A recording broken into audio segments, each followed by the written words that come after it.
হাসান মাহমুদের অগ্নিঝরা বলে দিশাহারা রোহিত শর্মা, শুভমান গিল, বিরাট কোহলিরা।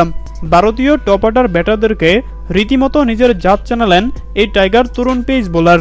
অপরদিকে ধ্বংসস্তূপ থেকে দলকে টেনে তুললেন রবিচন্দ্র অশ্বিন এবং রবীন্দ্র জাদেজা। দর্শক, চেন্নাই প্রথম টেস্টে টসে জিতে ফিল্ডিং করার সিদ্ধান্ত নেয় টাইগার অধিনায়ক নাজমুল হোসেন শান্ত। আর শুরুতেই টাইগার পেস বোলার হাসান মাহমুদের দুর্দান্ত বোলিংয়ে শুরু থেকেই একের পর এক উইকেট হারিয়ে রীতিমতো দিশাহারা হয়ে পড়ে ভারতের টপ অর্ডার ব্যাটাররা। রোহিত শর্মা, শুভমান গিল কিংবা বিরাট কোহলিরা হাসান মাহমুদের অগ্নিঝরা বোলিংয়ের সামনে রীতিমতো দাঁড়াতেই পারে না।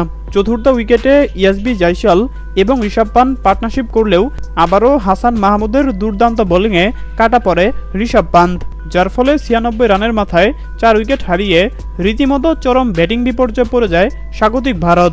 আর এরপর সবাই ভেবে নিয়েছিল ভারত হয়তোবা 200 রান করতে পারবে না, কিন্তু দলের ব্যাটিং বিপর্যয়ে সপ্তম উইকেটে দারুণভাবে ঘুরে দাঁড়ায় রবীন্দ্র জাদেজা এবং রবিচন্দ্র অশ্বিন। এই দুই ব্যাটার মিলে দুর্দান্ত ব্যাটিং করতে থাকে, সেই সাথে একের পর এক বাউন্ডারি হাঁকিয়ে বাংলাদেশের বোলারদেরকে অনেকটা চাপে রাখে এই দুই ব্যাটার এবং কি শেষ পর্যন্ত সেঞ্চুরি দেখা পায় রবিচন্দ্র অশ্বিন। অপরদিকে রবীন্দ্র জাদেজা 86 রান করে অপরাজিত আছেন।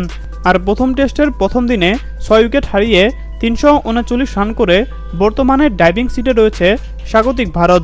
তো দর্শক, আপনাদের কি মনে হয় আগামীকাল দ্বিতীয় দিনে বাংলাদেশ কি পারবে ভারতীয় ব্যাটারদেরকে তাড়াতাড়ি আউট করে ম্যাচে ফিরতে? জানিয়ে দিন আপনাদের গুরুত্বপূর্ণ মতামত আমাদের কমেন্ট বক্সে। ধন্যবাদ।